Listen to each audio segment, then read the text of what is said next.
नमस्कार दोस्तों, मैं सरफुद्दीन सर और हमारा YouTube channel math by Sarfuddin sir में आपका स्वागत है। दोस्तों आज हम जो पेपर लिए हैं दोस्तों, ये 23 जनवरी 2022 में जो पेपर हुआ है टेट का, आज हम उसी को हल कराएंगे। मैथ के जितने भी मैथ के क्वेश्चन आएंगे तो 2022 में ये डी सीरीज़ का है। कौन से सीरीज़ का है दोस्तों? ये डी सीरीज़ का पेपर हमारे पास है, तो इसी को हम हल कराएंगे जो मैथ के क्वेश्चन पूछे गए हैं। तो चलते हैं हम क्वेश्चन की तरफ। दोस्तों ये पहला वाला क्वेश्चन दिया गया है मैथ का, ये 91 नंबर पे। दोस्तों 91 नंबर पे जो पहला वाला क्वेश्चन दिया गया है, कह रहा है कि 10 के पावर 3x बराबर 125 हो तो 10 के पावर -2x का मान। दोस्तों ये फाइंड करना है, किसका क्या फाइंड करना? 10 के पावर 3x बराबर 125 हो तो 10 के पावर -2x का मान। दोस्तों इसमें करेंगे क्या? 10 के पावर 3x बराबर ये 125 दिया गया है। दोस्तों क्या दिया गया है? 125 दिया गया है। दोस्तों इसमें जो है इसके पावर में 1/3 से गुणा कर देंगे, गुणा 1/3। यहाँ पे भी हम 1/3 से गुणा कर देंगे। जो क्रिया यहाँ करेंगे वो यहाँ पे भी करेंगे। 3 से हमारा 3 कट जाएगा तो ये हो जाएगा 10 के पावर x बराबर, ये हो जाएगा 3 कड़ी में 125 हो जाएगा। तो 10 के पावर x बराबर, अब ये 3 कड़ी में दिया गया है 125 का जो दोस्तों क्या होता है घनमूल कितना हो जाएगा? तो 5 हो जाएगा। 125 का जो घनमूल हो जाएगा दोस्तों तो वो 5 हो जाएगा। इसका मतलब कि 10 के पावर x बराबर हमारे पास 5 आ गया। हमको फाइंड करना 10 के पावर -2x की वैल्यू फाइंड करना है। तो हम इसको लिख सकते हैं क्या? 10 के पावर x गुणे 10 के पावर -3x, इतना लिख सकते हैं दोस्तों। क्योंकि जब हम इसको हल करेंगे तो ये हमारे पास हो जाएगा 10 के पावर -2x। हम घातांकों के नियम में पढ़ते हैं दोस्तों कि यदि बेस बराबर होता है तो इसकी आपस में घात जुड़ जाती है, तो इसकी जो पावर हो जाएगी जब हम इसको जोड़ेंगे तो ये -2x हो जाएगा। क्योंकि ये प्लस में है और ये माइनस में है, ये जुटेगा नहीं। तो जो ज़्यादा वाला होगा, ज़्यादा वाले में से हम कम वाले को घटा देंगे और हम ज़्यादा का चिन्ह लगा देंगे। तो दोस्तों हमारा कितना हो जाएगा? ये हो जाएगा, हम इसको लिख सकते हैं 10 के पावर x और नीचे हम इसको लिख सकते हैं 10 के पावर 3x। क्योंकि ये पावर माइनस में है तो जब बटा के नीचे आएगी तो इसकी पावर प्लस हो जाएगी और बराबर हमारे पास दिया गया 10 के पावर -2x। दोस्तों इसकी वैल्यू हम फाइंड किए हैं कितना? 5 बटा, और इसकी वैल्यू हमारे पास दिया गया 125। ये किसके बराबर हो? 10 के पावर -2x के काट देंगे, 1 बटा कितना हो जाएगा दोस्तों? 25 हो जाएगा। इसका मतलब 10 के पावर -2x बराबर हो जाएगा 1/25। तो ऑप्शन हमारा कौन सा सही हो जाएगा दोस्तों? 1/25 इसमें ऑप्शन सही हो जाएगा। ऑप्शन 3 इसका जो है वो सही हो जाएगा दोस्तों। क्या हो जाएगा इसका ऑप्शन? तीसरा वाला ऑप्शन सही हो जाएगा। चलिए अगले क्वेश्चन पे चलते हैं दोस्तों। 91 के बाद ये 92 दिया गया है दोस्तों। क्या दिया गया है? 92 वाला क्वेश्चन दिया गया है। कह रहा है कि 16,075, ये एक संख्या दिया गया है दोस्तों। ये संख्या हमारे पास है, संख्या बराबर 16,075 दिया गया है। कह रहा है कि किस संख्या से भाग दिया जाए। कह रहा है कि इसमें ये एक संख्या दिया गया और इसमें किस संख्या से भाग दिया जाए कि हमारा जो भागफल है, क्या है दोस्तों? भागफल ये 167 हो जाए और हमारा जो शेषफल है दोस्तों, शेषफल हमारा कितना मिल जाए? 43 मिल जाए।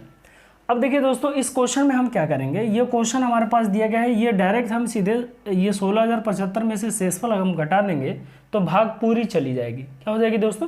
पूरी भाग चली जाएगी। तो ये 16,075 में से यदि हम 43 घटा देंगे तो हमारे पास क्या बच जाएगा दोस्तों? तो ये 16,000 कितना हो जाएगा हमारे पास? 32। इसका मतलब 16,032 में यदि हम भाग दे देंगे जिस संख्या से तो वो पूरा कट जाएगा और भाग कितनी बार जाएगी? 167 बार। कितना हो जाएगी? 16,032 में यदि हम किससे भाग दे देंगे? 167 से दोस्तों भाग दे देंगे। अब हमारे पास गुणा करना थोड़ा सा ज़रा सा हम लगाएंगे कि यदि 167 में हम 100 से गुणा करेंगे, किस में? 167 में यदि हम 100 से गुणा करेंगे तो हमारे पास 16,700 आ जाएगा। कितना आ जाएगा दोस्तों? 16,700। लेकिन यहाँ तो दिया गया है कितना? 16,032 दिया गया है। इसका मतलब जो भी मान होगा 100 से कम होगा, लेकिन बहुत ज़्यादा कम नहीं होगा, थोड़ा सा कम होगा। तो हम ऑप्शन में देख लेंगे ऑप्शन हमारे पास क्या दिया गया है। तो ऑप्शन हमारे पास दे दिया गया है दोस्तों, ये 56 दिया गया है, 76 दिया गया है, 86 दिया गया है और हमारे पास 96 दिया गया है। तो बताइए 100 से कम कौन है? तो 100 से कम हमारे पास 96 है। इसका मतलब कि यदि 167 से हम भाग करेंगे इसमें तो 96 बार भाग जाएगी। यही वाला हमारा आंसर सही हो जाएगा, 96 हमारा आंसर सही हो जाएगा। आया दोस्तों समझ में? चलिए अगला क्वेश्चन दिया गया, कह रहा है कि 50 से छोटे धन पूर्णांकों में अभाज्यों की संख्या। दोस्तों ये 50 से छोटे जो अभाज्यों की संख्या पूछा गया है, तो 50 से छोटे जो हमारे अभाज्यों की संख्या है वो 15 होती है। क्या हो दोस्ती? 15। तो ऑप्शन इसमें कौन सा सही है? ऑप्शन इसमें पहला वाला सही है, 15 हमारे पास क्या है दोस्तों, ये सही हो जाएगा। कौन सा है? ये 93 वाला क्वेश्चन। चलिए अगले क्वेश्चन पे हम चलते हैं 94 पे। इस पे दोस्तों 94 पे देखिए हमारे पास ये 94 क्वेश्चन दिया गया है। 94 क्या क्वेश्चन दिया गया, कर रहा है कि दो संख्या में बड़ी संख्या को 2 गुना, छोटी संख्या के 5 गुना।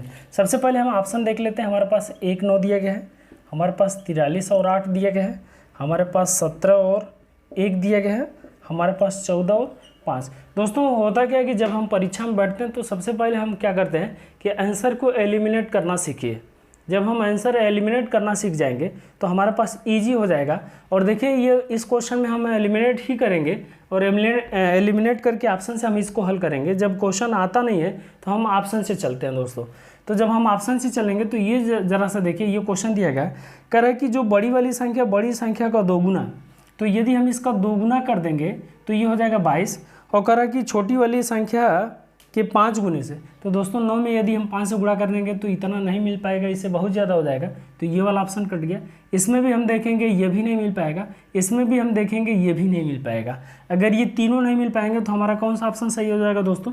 14 और 5। आप गुणा करके देख लीजिए, 14 का 2 में गुणा करेंगे 28 हो जाएगा, और 5 में छोटी संख्या में यदि 3 का गुणा कर देंगे तो 5 5 25 हो जाएगा, और 28 जो है वो 25 से 3 क्या है? अधिक है ना दोस्तों। तो पहला वाला मिल गया। उसी तरीके से दूसरा वाला इसमें दिया गया है, कह रहा है कि 4 गुना, बड़ी वाली संख्या का 4 गुना, तो बड़ी वाली संख्या के यदि हम 4 गुना कर लेंगे तो ये हो जाएगा 56 हो जाएगा। और कह रहा है कि छोटी वाली संख्या का 3 गुना, तो 5 का अगर हम 3 गुना कर लेंगे तो ये हो जाएगा 15, और इसका योगफल क्या 71 हो जाएगा दोस्तों। तो 71 दिया गया है, तो 71 अगर हमारे पास मिल गया तो वो संख्या हमारे पास क्या हो जाएगी? 14 और 5 हो जाएगी। कौन सा ऑप्शन सही हो जाएगा? तो ऑप्शन 4, इसका ऑप्शन 4 हमारे पास क्या हो जाएगा? सही हो जाएगा। चलिए आया समझ में दोस्तों। चलिए अगले क्वेश्चन पे हम चलते हैं 95 पे। दोस्तों ये 95 क्वेश्चन दिया गया है। 95 क्वेश्चन दिया गया है कि एक वर्ग का क्षेत्रफल जिसकी एक भुजा 8 सेंटीमीटर है, वर्ग का एक क्षेत्रफल दिया गया है और उस आयत के क्षेत्रफल के बराबर, इसका मतलब वर्ग का जो क्षेत्रफल है वो वर्ग के क्षेत्रफल के बराबर है। सॉरी, आयत, वर्ग का क्षेत्रफल बराबर आयत के, वर्ग का क्षेत्रफल बराबर आयत के क्षेत्रफल की क्या हो जाएगा दोस्तों? बराबर दिया गया है। तो वर्ग का क्षेत्रफल, वर्ग की एक भुजा 8 दिया गया है, तो वर्ग के क्षेत्रफल हो जाएगा 8 गुणे 8 बराबर आयत का जो क्षेत्रफल होता है दोस्तों वो लंबाई गुणे चौड़ाई होता है। तो 8 बटे कितना हो जाएगा दोस्तों? 64 हो जाएगा। इसमें लंबाई हमारे पास दिया गया है, आयत की लंबाई 16 सेंटीमीटर है, आपको चौड़ाई फाइंड करना है, तो ये 16 चौको 64 हो जाएगा। तो हमारे पास चौड़ाई कितना हो जाएगी दोस्तों? 4 सेंटीमीटर। इसका मतलब जो हमारे पास चौड़ाई हो जाएगी वो 4 सेंटीमीटर हो जाएगी। तो ऑप्शन इसमें कौन सा सही हो जाएगा दोस्तों? दूसरा वाला ऑप्शन सही, 95 का दूसरा वाला ऑप्शन सही हो जाएगा। कितना? 4 सेंटीमीटर। आया समझ में दोस्तों। चलिए 96 क्वेश्चन हम चलते हैं। क्वेश्चन नंबर 96 देखिए दोस्तों, ये 96 वाला क्वेश्चन दिया गया 14/22, सॉरी 14/33, 42/55, 21/22। दोस्तों इसका मसा निकालना है। क्या निकालना है? महत्तम समापवर्तक। इसका मसा आपको फाइंड करना है। क्या फाइंड करना है? इसका मसा यदि हमको फाइंड करना है तो दोस्तों भिन्नों का जो मसा होता है, भिन्न का मसा जो होता है, भिन्न का जो मसा होता है, अंश का मसा, यह अंश का मसा बटा और होता है हर का लसा। दोस्तों भिन्नों के मसा में हम क्या करते हैं? अंश का मसा निकालते हैं और हर का क्या निकालते हैं? हम लसा निकालते हैं। तो हम देख लेंगे 14, 42 और 21 का जो मसा हो जाएगा, ये हमारे पास 21 का जो मसा हो जाएगा वो दोस्तों कितना हो जाएगा? 7 हो जाएगा। और 7 हमारे पास एक ही ऑप्शन में दिया गया है, और ऑप्शन नंबर 2 में दिया गया है 7 बटा, और नीचे हमारे पास कितना हो जाएगा दोस्तों? 330 हो जाएगा। इसका मतलब कि 14/33, 42/55 और 21/22 का जो मसा हो जाएगा वो कितना हो जाएगा दोस्तों? 7/330 हो जाएगा। ऑप्शन दूसरा वाला सही हो जाएगा। चलिए 97 क्वेश्चन पे हम चलते हैं दोस्तों। आए समझ में इतना? चलिए क्वेश्चन नंबर 97 दिया है दोस्तों 7 + 2 करड़ी में 10 दिया गया है, और इसका वर्गमूल निकालना है, का वर्गमूल आपको फाइंड करना है दोस्तों कि इसका वर्गमूल कितना हो जाएगा। तो देखिए वर्गमूल फाइंड करने के लिए हम ये हमारे पास 7 + 2 कड़ी में 10 दिया गया है। दोस्तों वर्गमूल किस तरीके से निकालते हैं, हम जानते हैं वर्गमूल a + b का होल स्क्वायर बराबर a² + b² + 2ab। 2ab कितना हो जाएगा दोस्तों, 2ab। ये चीज़ हमको पता होना चाहिए कि a² + b² + 2ab दिया गया है और इसमें आपके पास ये 2ab दिया गया है। इसका मतलब कि ये 2 है, 2 तो है, ये है, और ab की वैल्यू कितना है दोस्तों, 10 है। इसका मतलब जब ab की वैल्यू 10 हो जाएगी तो दोस्तों ab का 2 फैक्टर खोजिए जिसको गुणा करने पर कड़ी में 10 आए और वर्ग करके जोड़ने पर 7 आ जाए। क्या आ जाए दोस्तों, 7 आ जाए। तो हमारे पास क्या मिल जाएगा, तो हमारे पास मिल जाएगा कड़ी में 2 का स्क्वायर प्लस कड़ी में 5 का स्क्वायर प्लस 2 गुणे कड़ी में 2 गुणे कड़ी में 5। इतना कर लेंगे दोस्तों, क्योंकि 5 गुना के ये 10 हो जाएगा और 5 का स्क्वायर करेंगे 5 हो जाएगा, कड़ी में 2 का स्क्वायर करेंगे 2 मिल जाएगा और 5 और 2 मिलके कितना हो जाएगा दोस्तों, 7 हो जाएगा।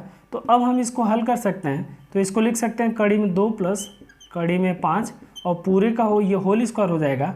और जब होल स्क्वायर हटाएंगे, कड़ी हटाएंगे तो ये हमारे पास आ जाएगा 2 प्लस कड़ी में 5।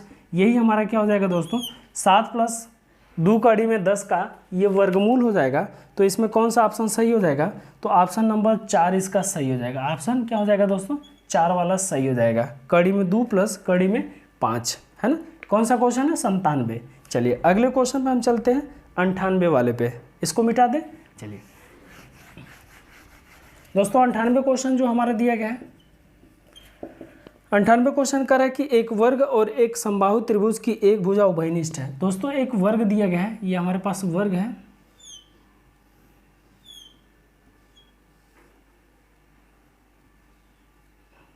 ये हमारे पास दोस्तों वर्ग दिया गया है।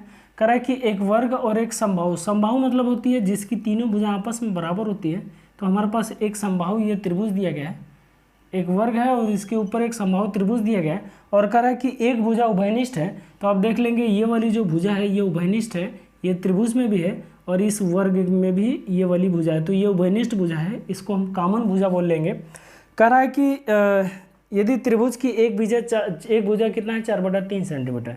जैसे त्रिभुज की एक भुजा 4/3 सेंटीमीटर है दोस्तों, यदि ये 4/3 सेंटीमीटर होगा तो ये भी 4/3 सेंटीमीटर होगा और ये भी क्या हो जाएगा दोस्तों, 4/3 सेंटीमीटर होगा, क्योंकि एक समबाहु त्रिभुज में तीनों भुजाएं आपस में क्या हो जाती हैं, बराबर हो जाएंगी। यदि तीनों भुजा आपस में बराबर हो जाएगी तो दोस्तों ये 4/3 होगा, तो ये भी 4/3 होगा, ये भी 4/3 हो जाएगा और ये भी 4/3 हो जाएगा। लेकिन दोस्तों हमको परिमाप फाइंड करना है, तो अब हम देखेंगे परिमाप अगर हम निकालेंगे इसका, इस पूरे आकृति का परिमाप निकालेंगे तो इसमें ये 4/3, ये 4/3, ये 4/3 और सबको हम क्या करेंगे, परिमाप के लिए हम जोड़ देंगे। तो हमारे पास जो परिमाप हो जाएगा दोस्तों वो हो जाएगा 4/3 प्लस 4/3 प्लस 4/3 प्लस 4/3 प्लस 4/3।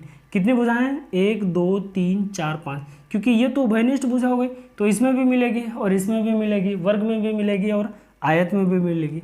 तो अब इसको हम जोड़ लेंगे। तो दोस्तों देखिए यदि भिन्न का हर बराबर होता है तो इसके अंश को हम जोड़ लेंगे, तो 4 5 कितना हो जाएगा दोस्तों, 20 हो जाएगा और नीचे कितना हो जाएगा, हमारे पास 3 हो जाएगा। तो ऑप्शन इसमें कौन सा सही है, तो ऑप्शन दोस्तों इसमें दिया नहीं है। तो अब हम इसको भाग दे के निकालेंगे, तो 3 से भाग करेंगे, 3 × 18 और 18 2 20 हो जाएगा बटा 3 सेंटीमीटर हो जाएगा। इसका मतलब हमारा जो आंसर हो जाएगा वो 6 सही 2/3 सेंटीमीटर कहीं दिया गया है दोस्तों, हाँ दिया गया है। कौन सा है, दूसरा वाला, दूसरा ऑप्शन जो दिया गया है, दूसरा ऑप्शन क्या दिया गया है, 6 सही 2/3 सेंटीमीटर। तो हमारा दूसरा वाला ऑप्शन सही हो जाएगा। चलिए 98 क्वेश्चन हो गया दोस्तों। अब हम चलते हैं 99 क्वेश्चन पे। कौन से क्वेश्चन, 99 वाले क्वेश्चन पे। चलिए 99 क्वेश्चन पे दिया गया है और 99 क्वेश्चन पे संख्या दिया गया है कि संख्या 99 से ही विभाजित होगी। 99 क्वेश्चन पे 99 से संख्या विभाजित हो जाएगी। तो देखिए ऑप्शन जो दिया गया है 99 क्वेश्चन वाला, ये कह रहा है कि 13 5 7 592। इसके बाद में दूसरा वाला ऑप्शन है, ये पहला है, ये दूसरा है, कितना 11 43 45। तीसरा वाला है 35, 72, 406। चौथा वाला ऑप्शन दिया गया है 91, 34, 62। दोस्तों ये दिया गया है, कह रहा है कि ये क्वेश्चन है और इसमें पूछा गया कि ये 99 से विभाजित, इनमें से कौन ऐसी संख्या है जो 99 से विभाजित है। दोस्तों 99 से विभाजता का नियम आप नहीं पढ़े हैं, लेकिन हमारा वीडियो देख लीजिएगा पीछे, हमने विभाजता का, संपूर्ण विभाजता का नियम हमने बताया है और उसमें हम बताए हैं कि आपसे 11 से विभाजता का नियम और 9 से विभाजता का नियम। दोस्तों 11 9 कितना हो जाएगा, 99 हो जाएगा। इसका मतलब कि जो संख्या 11 और 9 दोनों से कटेगी वो संख्या किससे कटेगी, 99 से भी कटेगी। तो 11 से विभाजता का नियम आपने क्या पढ़ा है और 9 से विभाजता का नियम क्या पढ़ा है। दोस्तों हमारे विभाजता के नियम पे आप जाइएगा वीडियो पे, तो उसको देख लेंगे, वो पूरा कंप्लीट वीडियो है विभाजता के नियम पर। तो देखिए 9 से जो विभाजता का नियम होता है दोस्तों, यदि इसके अंकों का योग 9 से कट गया तो संख्या क्या हो जाएगी, 9 से पूर्णतः विभाजित हो जाएगी। अब अंकों का योग देखिए, ये देखिए 9 से 9 कटेगा दोस्तों, 7 2 9 ये भी कट जाएगा, 5 3 8 1 9 ये भी कट जाएगा। इसका मतलब ये संख्या 9 से कटेगी, ये 9 से कटेगी। अब इसमें हम देखेंगे कि ये भी 9 से कटा है कि नहीं, 5 4 9 कट गया, 4 3 7, 7 2 9 ये भी 9 से कट गया, ये भी 9 से कट गया। इसमें देखिए 7 2 9, 5 4 9, 6 3 9 ये भी 9 से कट गया।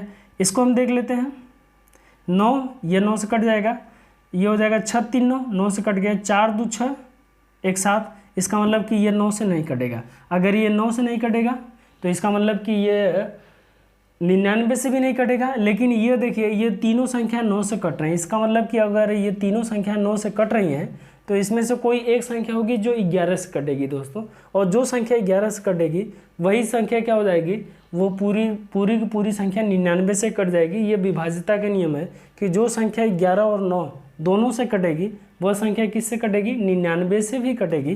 तो 11 से विभाज्यता का नियम क्या कहता है दोस्तों, तो 11 से विभाज्यता का नियम, आप विभाज्यता के नियम पे जाइएगा तो ये कहता है कि सम और विषम स्थानों के अंकों के योग का जो अंतर होता है यदि 0 हो जाए, क्या हो जाए दोस्तों, योग का जो अंतर सम स्थानों और विषम स्थानों के अंकों का योग यदि 0 हो जाए, या फिर क्या हो जाए दोस्तों 11 का गुणज हो जाए, तो वो संख्या क्या हो जाएगी, 11 से पूर्णतः विभाजित हो जाएगी। हम ये देख लेंगे, इसको ले लेंगे, ये सम ये एक, इसको लेंगे और इसको लेंगे, सबको जोड़ लेंगे, कितना हो जाएगा 10 7 3 10 2 12 हो जाएगा। और फिर ये जो बची वाली संख्या इसको ले लेंगे तो देखो, देखिए दोस्तों कितना हो जाएगा, ये 15 हो जाएगा। क्या इनका अंतर, ये 15 माइनस 12, 15 में से 12 घटाएंगे, क्या 0 आ रहा है, नहीं आ रहा है। अगर ये 0 नहीं आ रहा है तो इसका मतलब ये संख्या 11 से नहीं कटेगी, ये पहले ही कैंसिल हो गया। दोस्तों इसको हम चेक कर लेंगे, ये 5 दिया गया है, ये 3 दिया गया है और ये 1 दिया गया है, तो ये हो जाएगा 5 3 8 1, कितना हो जाएगा दोस्तों 9 हो जाएगा, माइनस और 4 4 8 1 9, तो ये हो जाएगा 9 माइनस 9 बराबर कितना हो जाएगा दोस्तों 0। अब ये हो जाएगा सम और विषम स्थानों के अंकों का जो ये योग है वो कितना हो गया, जो दोस्तों अंतर उनका 0 हो गया, तो ये संख्या 11 से कटेगी। अगर ये 11 से कट जाएगी दोस्तों तो ये पूरी की पूरी संख्या किससे कट जाएगी, 99 से। तो ऑप्शन हमारा कौन सा सही होगा, दूसरा वाला सही होगा। क्या दूसरा वाला 11 43 45, यही वाला हमारा ऑप्शन सही हो जाएगा। चलिए 100 वाले क्वेश्चन पे हम चलते हैं दोस्तों। जो हमारा 100 क्वेश्चन है, क्वेश्चन नंबर 100, इसमें ये पूछा गया कि पाई क्या है दोस्तों, पाई क्या है, ये बहुत बार पूछा गया दोस्तों, पाई क्या है या फिर अभाज्य संख्या क्या है। तो दोस्तों पाई क्या है, पाई एक अपरिमेय संख्या है। क्या है दोस्तों, एक अपरिमेय संख्या है। तो हमारा आंसर कौन सा सही हो जाएगा दोस्तों, पाई एक अपरिमेय संख्या है। यह भी बताया गया है, आप देखिएगा दोस्तों, नंबर सिस्टम वाले हमारे चैनल पे जाइएगा, उसमें वीडियो देखिएगा नंबर सिस्टम, उसमें पाई बताया गया है। तो पाई एक अपरिमेय संख्या है दोस्तों, ये सारे क्वेश्चन बताए हुए हैं हमारे। अब देखिए अगर ये पाई आपके पूछा जाएगा, ये एक अपरिमेय संख्या है, लेकिन यदि पाई की वैल्यू आपसे पूछ लिया गया है कि ये 22/7 क्या है, तो 22/7 एक परिमेय संख्या है। ये 22/7 क्या है दोस्तों, एक परिमेय संख्या है, लेकिन ये पाई की वैल्यू कितना हो जाएगी, 22/7 होती है, तो ये एक परिमेय संख्या हो जाती है। लेकिन यदि आपसे केवल पूछता है पाई क्या है, तो पाई एक अपरिमेय संख्या क्या है दोस्तों, अपरिमेय संख्या। तो इसमें कौन सा ऑप्शन सही होगा, 100 का पहला वाला अपरिमेय संख्या है ना। ये डी सीरीज़ वाला बुकलेट है, तो देख लीजिएगा जिन लोगों के पास डी सीरीज़ का बुकलेट होगा दोस्तों, क्वेश्चन भी देख लीजिएगा। चलिए अगला क्वेश्चन दिया गया है 101 वाला, 101 क्वेश्चन दिया गया दोस्तों, कह रहा है कि किसी वस्तु का क्रय मूल्य उसके विक्रय मूल्य का दोस्तों क्रय मूल्य और विक्रय मूल्य, ये दोस्तों इसमें डिफरेंट वो अनुपात दिया गया है। दोस्तों क्रय मूल्य और विक्रय मूल्य का जो अनुपात है वो 3:2 है, 3:2 है। आपसे जो पूछा गया है, आपसे क्या पूछा गया है, कह रहा है कि लाभ या हानि प्रतिशत बताइए। अब जरा से बताइए, क्रय मूल्य होता है कि जिस मूल्य पे किसी वस्तु को खरीदा जाता है वो उस वस्तु का क्रय मूल्य कहलाता है, और विक्रय मूल्य होता है जिस मूल्य पे किसी वस्तु को बेचा जाता है वो वस्तु का क्या कहलाता है दोस्तों, विक्रय मूल्य कहलाता है। तो अब बताइए 3 रुपये में किसी वस्तु को खरीद के यदि हम 2 रुपये में बेच दें तो हमको लाभ हो रहा है ना, लाभ हो रहा है। देखिए 3 रुपये में खरीद के 2 रुपये में बेच देंगे तो क्या मिलेगा, हमको लाभ मिलेगा या हानि, तो हानि मिलेगी। कितने रुपए की, 1 रुपये की हानि मिलेगी। और हानि के लिए हम नीचे बड़ी वाली संख्या रखते हैं, 100 से हम गुणा कर देंगे तो ये हो जाएगा हमारा 33 सही 1/3% की क्या हो जाएगी दोस्तों, हानि हो जाएगी। यही हमारा आंसर सही हो जाएगा, 33 से 1/3% की हानि। ऑप्शन पहला वाला सही हो जाएगा 101 का। चलिए अगला क्वेश्चन दिया गया है, 102 वाला क्वेश्चन दिया गया है, करा 12, 10, 12। ये 12 से भाग देंगे तो शेषफल आपको बताना है कि 12, 10, 12 में यदि हम 12 से भाग करेंगे तो हमारा शेषफल कितना हो जाएगा दोस्तों। 12, 10, 12 में हम 12 से भाग कर देंगे, 12 एक कम 12 हो जाएगा, कट जाएगा दोस्तों, एक बार भाग जाएगी, एक शेष उतार लेंगे, 0 पर भाग ले जाएंगे, भाग नहीं जाएगी, 0 पर भाग ले जाएंगे, ये उतार लेंगे, हो जाएगा। चलिए अब हम क्या करेंगे, भाग अभी नहीं जाएगी, फिर हम 0 पर बढ़ाएंगे दोस्तों, ये हो जाएगा हमारे पास कितना हो जाएगा, 0 पर भाग ले जाएंगे तो ये 101 हो जाएगा। 12 बटे 96 होता है और 96 घटा देंगे तो ये हमारे पास 5 बच गया, 2 हो जाएगा, और 12 चौको कितना हो जाएगा दोस्तों, 48 हो जाएगा।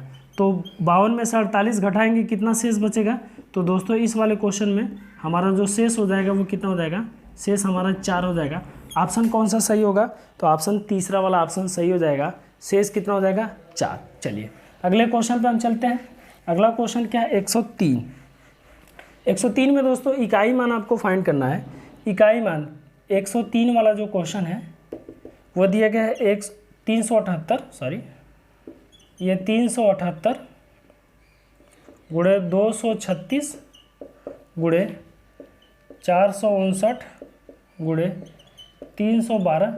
इकाई मान आपको निकालना है दोस्तों, क्या निकालना है, इकाई मान निकालना है। तो अब इसमें से इकाई मान यहाँ 8 हो गया, ये 6 हो गया, ये 9 हो गया, ये 2 हो गया, सबको हम ले लेंगे। ये हो जाएगा 6, ये हो जाएगा 9 और ये हो जाएगा हमारे पास 2। दोस्तों अगर इसका हम गुणा कर देंगे तो 9 8 कितना हो जाएगा, 72 हो जाएगा, और गुणे इसका अगर हम गुणा कर देंगे तो 6 दूना के दोस्तों कितना हो जाएगा, 12 हो जाएगा। तो इसकी इकाई वैल्यू कितना हो जाएगी, 2, और इसकी इकाई वैल्यू कितना हो जाएगी, 2। तो 2 दूना कितना हो जाएगा दोस्तों, 4 हो जाएगा। इसका मतलब जो इकाई के स्थान पे अंक आएगा दोस्तों वो कितना हो जाएगा, 4 हो जाएगा। ऑप्शन हमारा कौन सा सही है, तो ऑप्शन इसमें तीसरा वाला ऑप्शन सही हो जाएगा। कौन सा, 103 का। चलिए अब हम चलते हैं 104 वाले क्वेश्चन पे दोस्तों, किस पे, 104 वाले क्वेश्चन पे। देखिए दोस्तों 104 वाला क्वेश्चन बहुत ही बढ़िया दिया गया, कह रहा है कि किसी संख्या का समांतर माध्य 4.5 हो तो उसकी माध्यिका या माध्यक क्या होगा, ये क्वेश्चन दिया गया है। आपका जो माध्य दिया गया है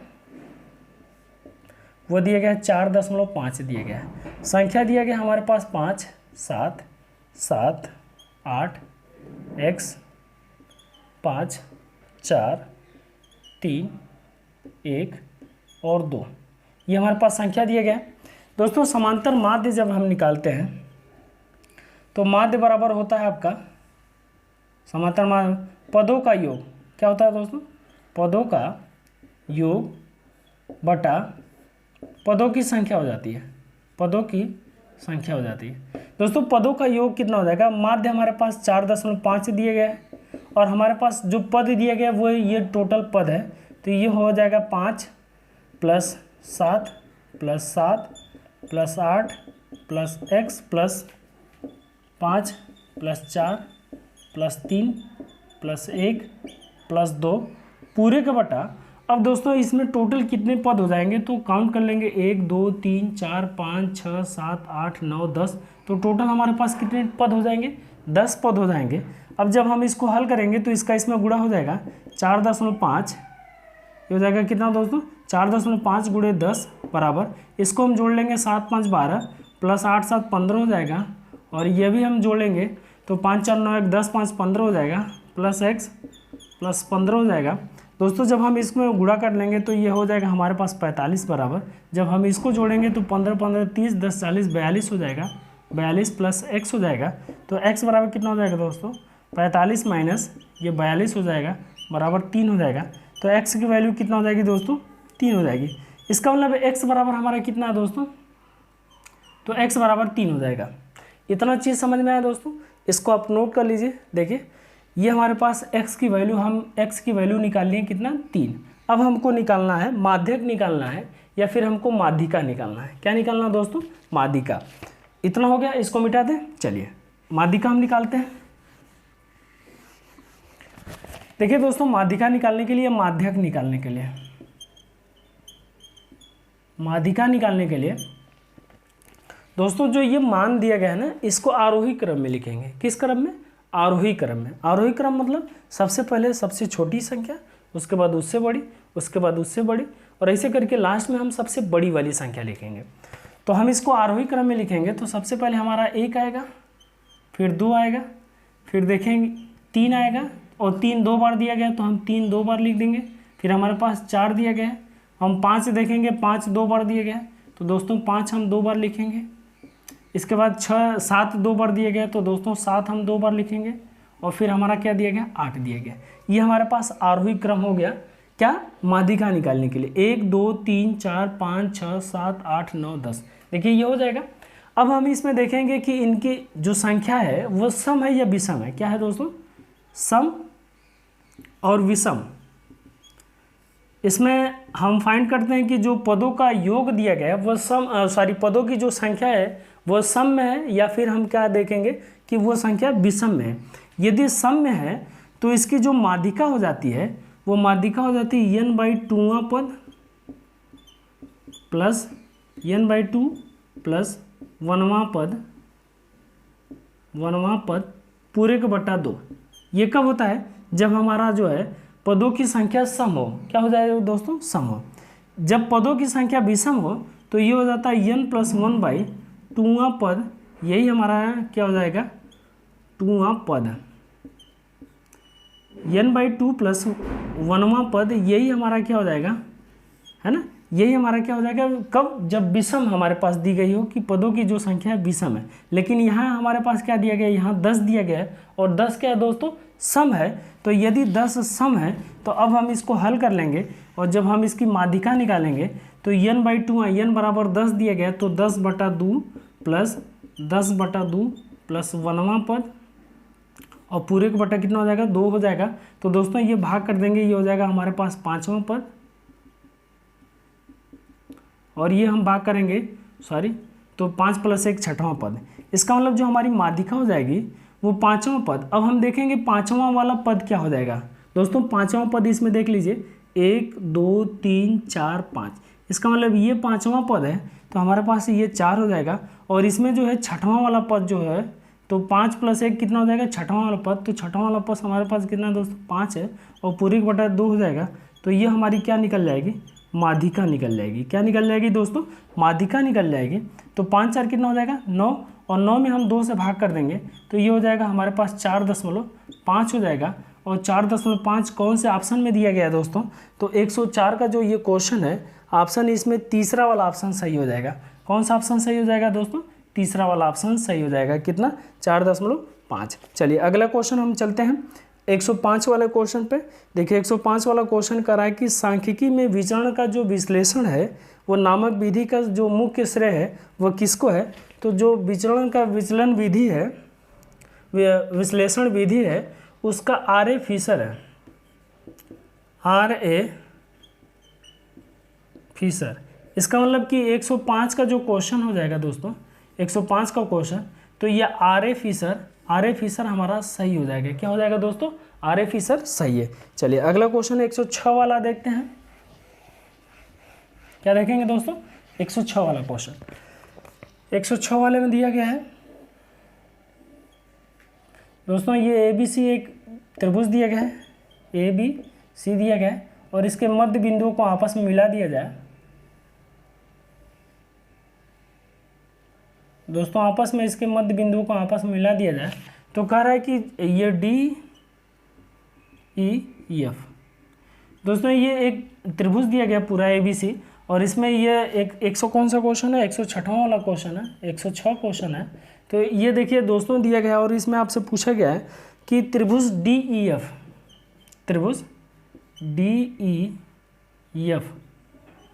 का क्षेत्रफल, दोस्तों ये कह रहा है कि त्रिभुज DEF का जो क्षेत्रफल है इस पूरे त्रिभुज का कौन सा भाग है। तो हम ये देख लेंगे कि त्रिभुज, ये पूरे त्रिभुज में ये जो ABC है इस पूरे त्रिभुज में कितने छोटे छोटे त्रिभुज बन रहे हैं। तो देखेंगे 1 2 3 ये 4 बन रहे हैं, और 4 में हमारा ये वाला लिया गया है। तो हमारा जो DEF का जो क्षेत्रफल हो जाएगा वह 1/4 त्रिभुज ABC के क्षेत्रफल की क्या हो जाएगा दोस्तों, बराबर हो जाएगा। तो इसमें हमारा जो 106 है उसका ऑप्शन कौन सा सही हो जाएगा, तीसरा वाला। DEF का जो क्षेत्रफल हो जाएगा वह 1/4 त्रिभुज ABC का क्षेत्रफल है ना, त्रिभुज ABC का क्षेत्रफल, ये हमारा कौन सा सही हो जाएगा दोस्तों, तीसरा वाला सही हो जाएगा। कौन सा, 106 का। चलिए अगले क्वेश्चन 107 पे हम चलते हैं। हाँ देखिए 107 वाला क्वेश्चन देखिए दोस्तों, 107 का क्वेश्चन दिया गया, कह रहा है कि समांतर माध्य ए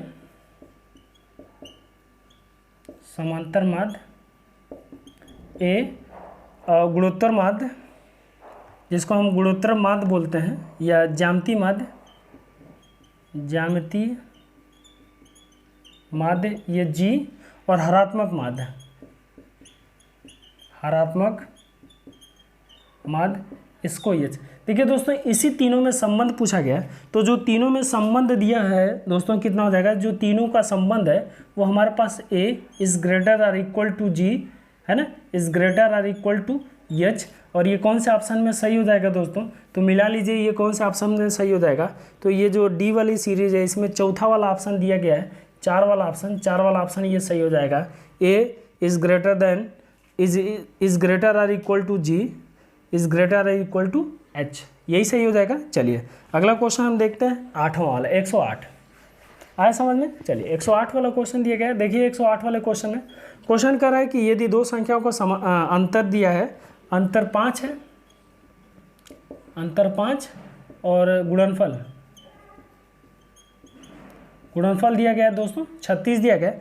कह रहे हैं कि इनके व्युत्क्रमों का जो अंतर हो जाएगा, तो व्युत्क्रमों का अंतर सीधे 5/36, यही हमारा आंसर हो जाएगा दोस्तों। क्या हो जाएगा 5/36। अगर ये होता है कि दो संख्याओं का योग दिया गया और उनका गुणनफल दिया गया और उसमें भी व्युत्क्रमों का क्या पूछा जाता है कि उन संख्याओं के व्युत्क्रमों का योग बताइए, तो योग बटा और उनका गुणनफल, इसमें अंतर दिया गया तो अंतर बटा उनका गुणनफल, यही हमारा क्या हो जाएगा, उनके व्युत्क्रमों का अंतर हो जाएगा। चलिए अगला क्वेश्चन दिया गया 109 वाला क्वेश्चन। देखिए 109 क्वेश्चन जो दिया गया है वो कह रहा है कि 20वीं सदी के स्वशिक्षित भारतीय गणितज्ञ प्रतिभावान कौन थे। तो दोस्तों 20वीं सदी में अगर आप देख लेंगे तो श्रीधराचार्य जो है वो प्राचीन में थे, आर्यभट्ट भी प्राचीन में थे। तो जहाँ तक उम्मीद है जो रामानुजन है यही श्रीनिवास यही हो सकता है। तो इसमें जो 109 का वो चौथा वाला ऑप्शन सही होगा। 109 का 4 वाला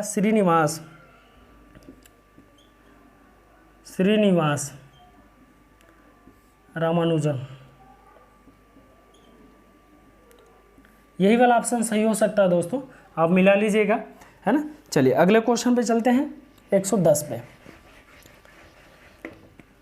चलिए 110 पे देखते हैं दोस्तों। 110 वाला जो क्वेश्चन दिया गया है कह रहे कि किसी कमरे के चारों दीवारों को क्षेत्रफल कितना दिया गया है, 660 वर्ग मीटर दिया गया है तथा लंबाई और उसकी चौड़ाई की दोगुनी है। लंबाई उसकी चौड़ाई की दोगुनी है। यदि कमरे की ऊंचाई 11 मीटर है तो उसके छत का क्षेत्रफल।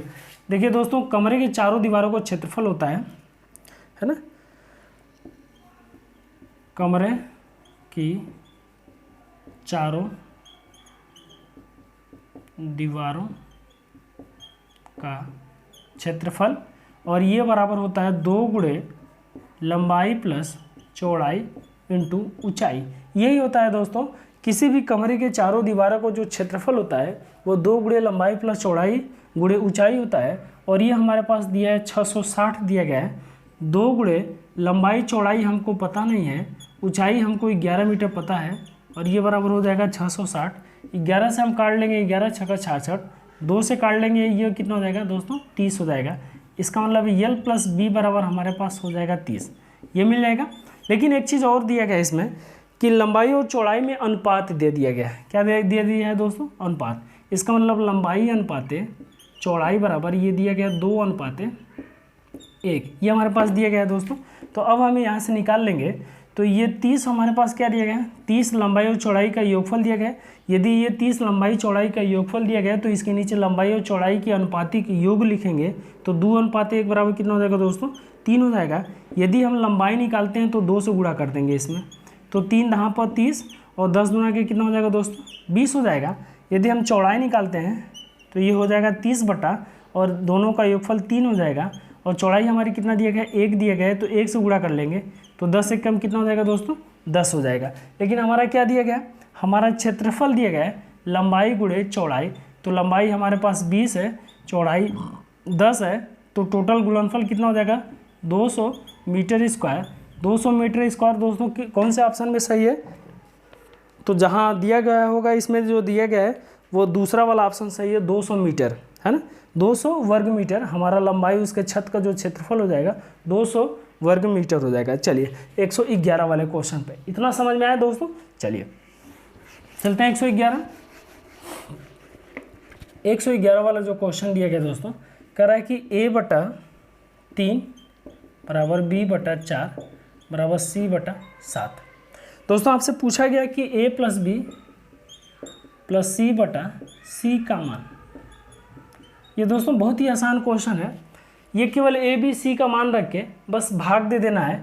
a की वैल्यू 3 है, b की वैल्यू 4 है और c की वैल्यू 7 है। यहाँ हम रख देंगे, तो 3 + 4 + 7, और c की वैल्यू 7 है तो हम 7 से भाग कर देंगे। जब इसको जोड़ेंगे तो दोस्तों हो जाएगा 14। 14/7 से भाग कर देंगे, कितना हो जाएगा हमारे पास? 2। इसका मतलब a + b + c का जो मान हो जाएगा वो 2 हो जाएगा। तो 111 का कौन सा ऑप्शन सही हो जाएगा दोस्तों? 2 वाला सही हो जाएगा। चलिए अगले क्वेश्चन पे। हाँ, ये अगला क्वेश्चन 112 दिया गया है, इसको मिटा दें। चलिए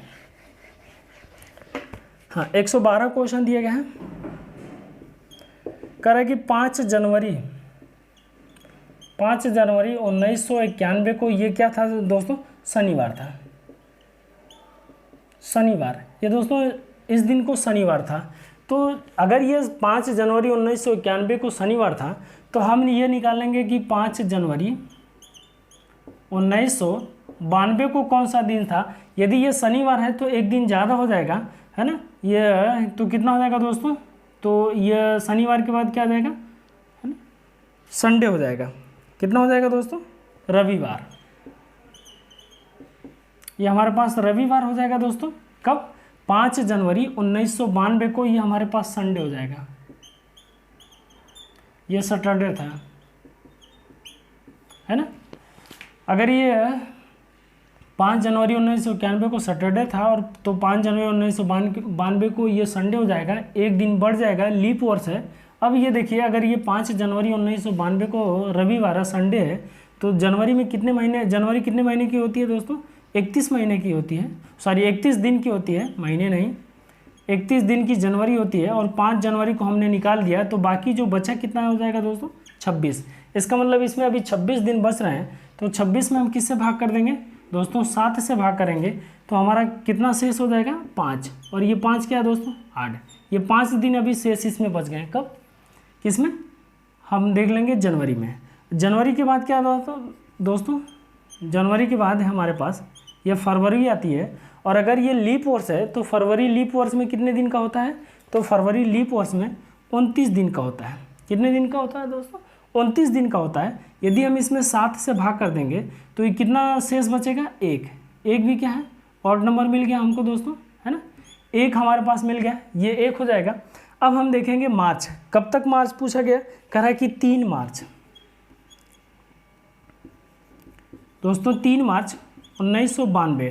तो हमारे पास फरवरी तक तो हम निकाल ही लिए हैं। अब हम देखेंगे मार्च, तो 3 मार्च दिया गया, तो 3 आपका पास बच गया। अब हम इसको जोड़ लेंगे, 5 + 1 + 3 बटा हम 7 से भाग कर देंगे तो ये हो जाएगा 5 3 8 1 9, बटा 7 हो जाएगा। तो कितना 2 बच गया दोस्तों ना। इसका मतलब कि जो है 5 जनवरी को यदि हमारा संडे था तो संडे से 2 दिन और आगे, तो संडे से 2 दिन और आगे क्या हो जाएगा दोस्तों, संडे के बाद क्या आएगा, मंडे आएगा। मंडे के बाद क्या आ जाएगा दोस्तों, ट्यूसडे आएगा। इसका मतलब कि जो 3 मार्च 1992 को हमारा ट्यूसडे था, क्या था दोस्तों, ट्यूसडे। ट्यूसडे मतलब मंगलवार। तो हमारा आंसर कौन सा सही हो जाएगा दोस्तों, मंगलवार। इसमें ऑप्शन सही हो जाएगा।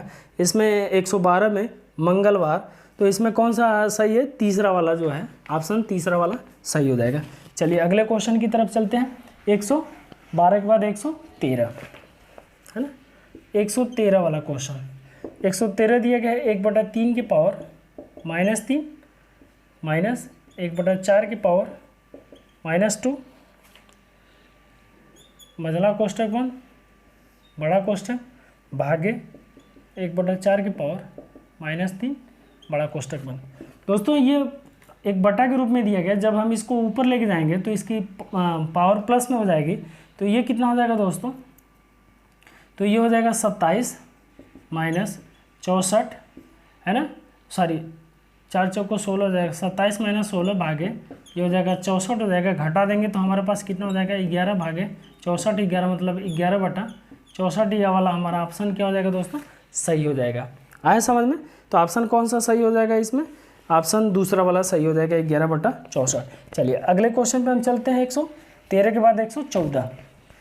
दोस्तों 114 दिया गया है, कह रहा है कि एक त्रिभुज की रचना करना है। क्या दिया गया है दोस्तों, त्रिभुज की रचना।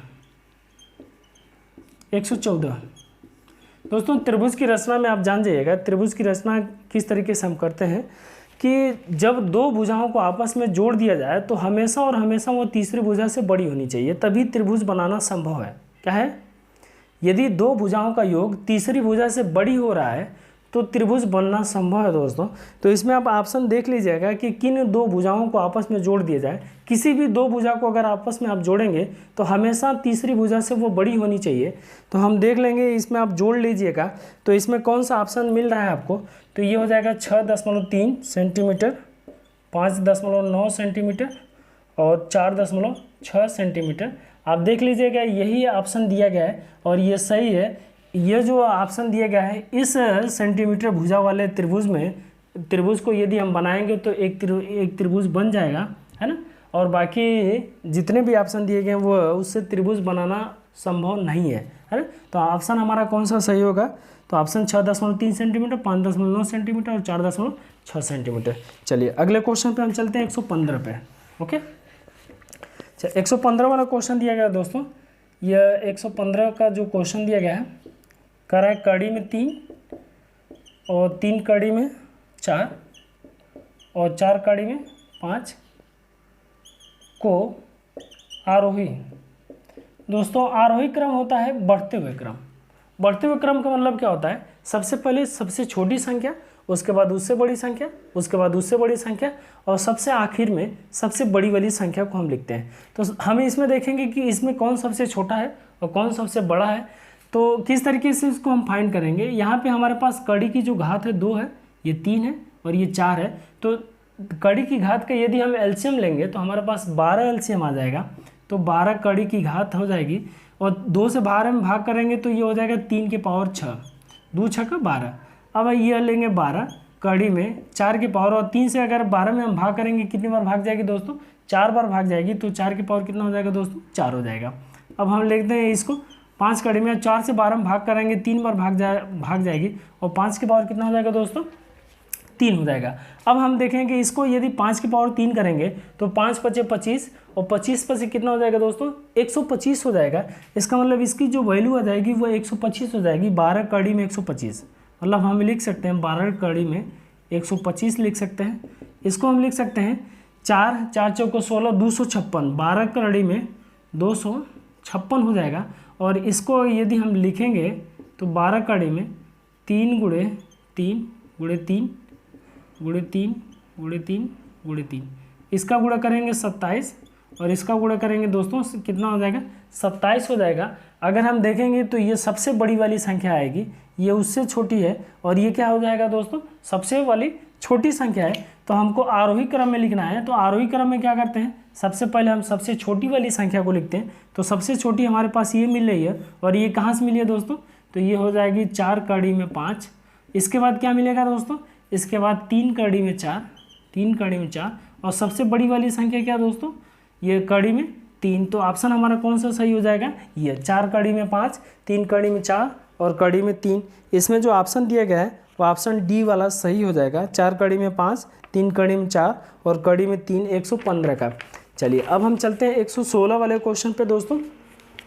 116 देखिए दोस्तों, 116 दिए गए, यदि आरोही क्रम में रखे गए आंकड़ों के दोनों छोरों से प्रेक्षण हटाए जाते हैं तो केंद्रीय प्रवृत्ति के कौन से मापक प्रभावित होंगे। दोस्तों इसमें जो मापक प्रभावित होगा वो माध्य और बहुलक प्रभावित होगा। क्या दोस्तों, माध्य और, तो 116 का जो ऑप्शन सही हो जाएगा वो माध्य और बहुलक प्रभावित होगा। यही दो मान प्रभावित हो गए, बाकी सब जो है सही रहेंगे। जो माध्यिका है वो सही रहेगी, माध्य और बहुलक प्रभावित हो गए। ओके, चलिए अगले क्वेश्चन की तरफ चलते हैं, 117 वाले क्वेश्चन की तरफ, है ना। 117 क्वेश्चन दोस्तों, ये 117 क्वेश्चन दिया गया है, कह रहे कि 5 बाजू वाले एक घन के सभी फलकों पर रंग लगाया जाता है। दोस्तों ये क्वेश्चन देखिए ध्यान से, ये हमारे पास एक दिया गया घन दिया गया है,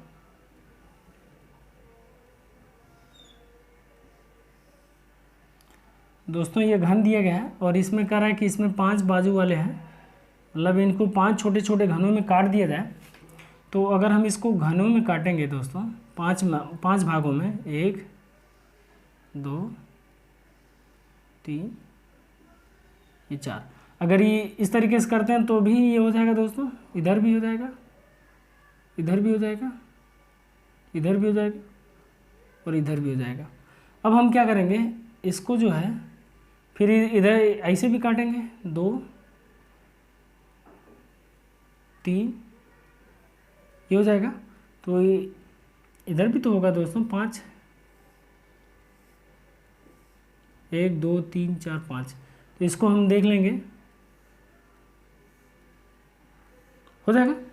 अब ज़रा सा देखिए, उधर भी हो जाएगा दोस्तों, अगर इधर हम काटेंगे तो इसको समझने की ज़रूरत है दोस्तों, इसमें कुछ है नहीं, यहाँ से भी मिला लेंगे इसको, इसको, इसको, इसको, ऐसे ही उधर भी होगा।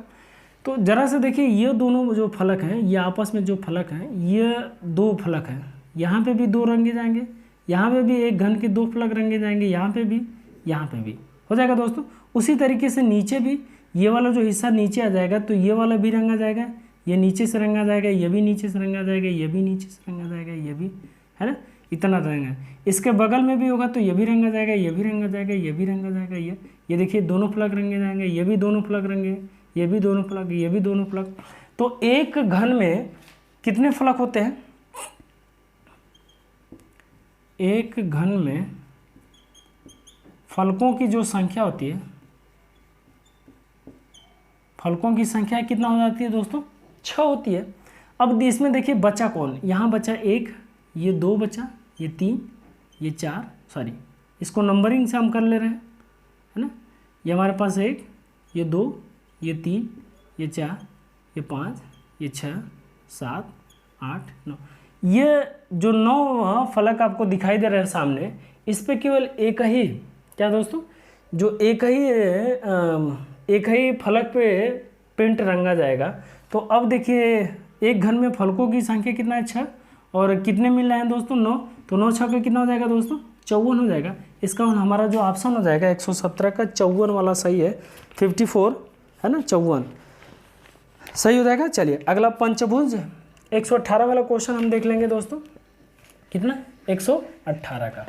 अब 118 का यदि हम देखेंगे तो पंचभुज ये होता है n-2 × 180 होता है। ये किसी भी आकृति के अंतःकोणों का जो योग होता है वह n-2 × 180 होता है। तो n बराबर पंचभुज दिया गया 5 - 2 × 180 हम कर लेंगे, तो ये हो जाएगा 3 × 180 बराबर 18 3 दोस्तों कितना हो जाएगा, 54 540। इसका मतलब कि एक पंचभुज के अंतःकोणों का योगफल कितना हो जाएगा दोस्तों, 540 हो जाएगा। आया समझ में। चलिए अगले क्वेश्चन पे हम चलते हैं दोस्तों। 118, ये कौन सा क्वेश्चन था? 118। अब 119 चलते हैं, है ना। चलिए दोस्तों 119 वाला क्वेश्चन जो दिया गया है, 119 कह रहा है कि एक खंबे का 4/7 भाग, ये 4/7 जो भाग है वो कीचड़ में, कितने में है दोस्तों? कीचड़ में। ये कीचड़ में धंसा है। जब धंसे हुए भाग का 1/3 भाग बाहर खींचा जाता है, यही भाग कीचड़ में धंसा है और इसी भाग का 4/7 भाग का 1/3 भाग कीचड़ से बाहर खींचा जाता है। 4/21 भाग ये कीचड़ से बाहर खींचा गया है। तो ये पाया गया कि 8 मीटर माप का खंभा अभी भी कीचड़ में है। इसका मतलब कि ये टोटल कीचड़ में था और ये क्या हुआ, ये खींचा गया,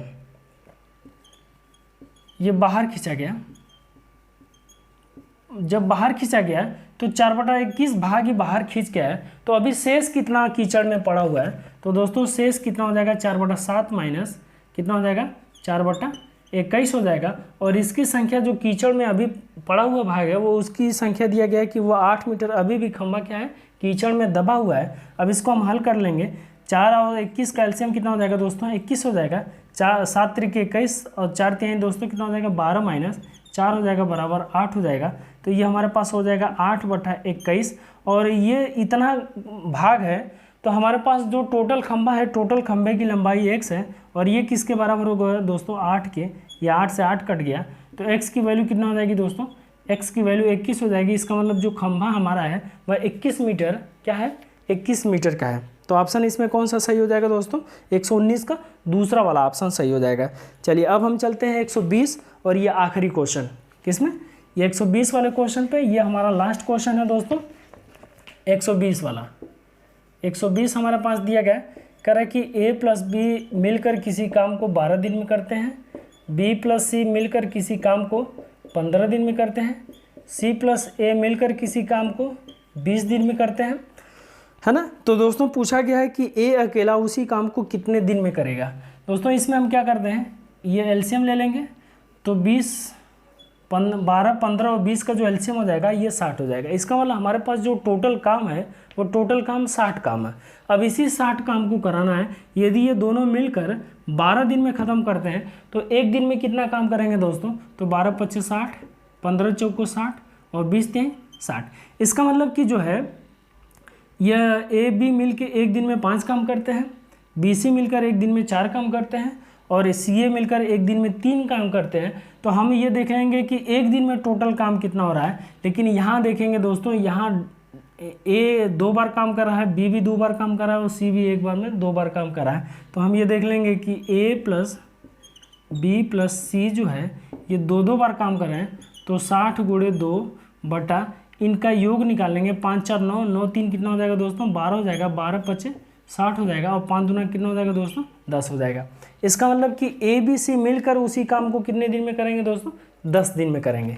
यदि ए बी सी मिलकर किसी काम को 10 दिन में करेंगे तो हमसे कहा गया कि ए अकेला, तो देखिए इसमें ए नहीं है। क्या है दोस्तों? इसमें ए नहीं है। तो इसका मतलब कि ए बी सी का जो काम है, ए बी प्लस सी का काम एक दिन का 10 है और बी प्लस सी का एक दिन का काम दोस्तों कितना है दोस्तों? 15 है। तो इसका एलसीएम कितना हो जाएगा? 30 हो जाएगा। 15 10 तिहाई 30 और 15 गुना के दोस्तों क्या हो जाएगा? 30। ज़रा सा हमको बताइए कि यदि ए बी सी मिलकर एक दिन में 3 काम कर रहे हैं और बी सी मिलकर अकेले एक दिन में कितना काम कर रहे हैं दोस्तों? 2 काम कर रहे हैं। तो ए एक दिन में अकेला कितना काम करेगा? अब देखिए 3 में से 2 घटा देंगे, कितना हो जाएगा? 1 काम करेगा। इसका मतलब टोटल काम 30 है। तो 30 काम को टोटल करने में ए कितना टाइम लेगा? तो 30 दिन लेगा। कितना लेगा दोस्तों? 30 दिन। इसका मतलब कि ए जो है उसी काम को 30 दिन में पूरा कर लेगा। कितने दिन में दोस्तों? 30 दिन में। तो इसमें कौन सा ऑप्शन सही है दोस्तों? तो ऑप्शन इसमें चौथा वाला ऑप्शन सही है। तो ये जितने भी क्वेश्चन पूछे गए हैं टेट में, आपने देखा सारे क्वेश्चन हल हो गए हैं दोस्तों, है ना। ये बहुत ही बढ़िया क्वेश्चन आपके पूछे गए थे और बहुत ही आसान क्वेश्चन पूछे गए हैं दोस्तों। आप बिल्कुल मैथ से घबराने की ज़रूरत नहीं है। मैथ ऐसी सब्जेक्ट है दोस्तों, ये इंटरेस्टेड है, जितना आप पढ़ेंगे उतना ही मज़ा आता है। बस ये है कि आप जो है रेगुलर इसको पढ़ा करिए दोस्तों। यदि हमारी वीडियो अच्छी लगी हो तो हमारे चैनल को लाइक करिए, शेयर करिए और सब्सक्राइब करिए। और दोस्तों हमारे कमेंट करना ना भूलें दोस्तों, आप जो है कमेंट करना ना भूलें। क्योंकि आप जब कमेंट करते हैं तो फिर हमको उत्साह मिलता है और फिर हम अगली वीडियो फिर आपके साथ हाजिर होंगे अगली वीडियो लेकर। तब तक आप इजाज़त दीजिए। धन्यवाद।